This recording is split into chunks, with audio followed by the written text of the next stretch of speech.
लो ये आधो किलो दो मां ले जाओ सैंपल दुकान वाले मुंह पड़े ये सबको मतलब एक ही भाव देते हो? जी लुगा ही है उसको भी वही? थोड़ा टेस्ट करवाना भैया। साहब लुगा ही उनकी मतलब। ओ भाई साहब जी लुगा ही आ जाए तो उसको भी वही रेट लगाते हो? नहीं काट वो नहीं ये कोई भैया थार देणो की है? ये ला दो क्या थार देणो की है? देणो क्या है आपके? देना क्या है? देणो कहीं है? देणो मतलब आपके दूध गाय वगैरह देती है, भैंस वगैरह?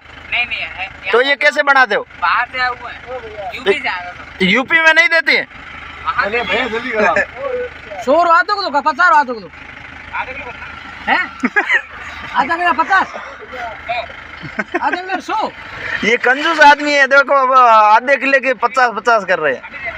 एक आधे किलो बड़े कर वो मत जो फोटो रहा इनके दुनिया रे आवाज मत जाओ।